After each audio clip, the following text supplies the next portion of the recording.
अगर आपने अपने बच्चों के लिए वोट दिया तो छठ के बाद इस जनता का राज बनेगा, इसका पहला संकल्प है।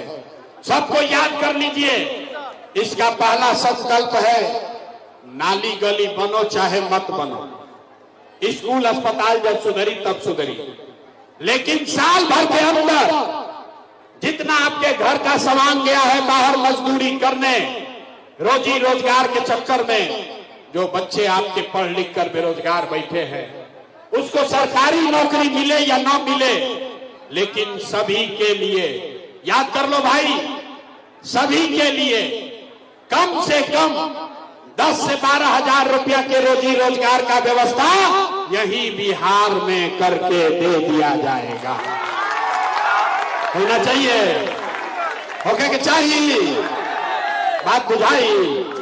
10-12 हजार के जा रोजी रोजगार हो जाए तो गरीबी कम हो कि ना हो? जोर से बोलिए, होगा कि नहीं होगा?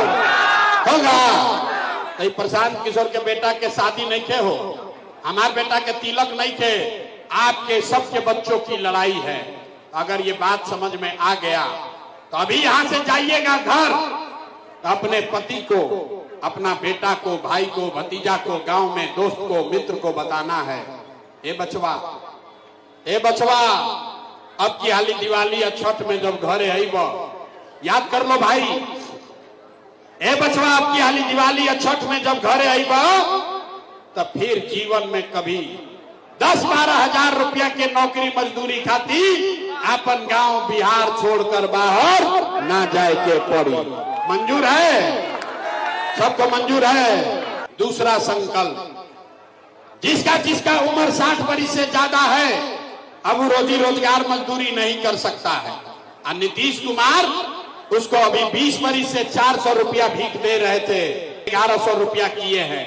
तो अब छठ के बाद जेकर उम्र 60 वर्ष से ज्यादा बा, छठ के बाद उसको 400 रुपया का भीख नहीं, 1100 रुपया का पेंशन नहीं, हर 60 साल से ज्यादा उम्र के महिला पुरुष को हर महीने 2000 रुपया महीना का सम्मान राशि जरूर दिया जाएगा। होकर के चाहिए, पास कीजिए प्रस्ताव, हाथ उठाकर होना चाहिए। तो आपके बच्चों के लिए 10-12 हजार के रोजगार हो जाए, अब बूढ़ लोग के 2000 रुपया मिले लगी तो गरीबी में कुछ राहत मिली ना, लेकिन गरीबी खत्म ना हुई। गरीबी खत्म तब होगा जब आपके बच्चे पढ़ेंगे, पढ़ लिख कर आगे बढ़ेंगे।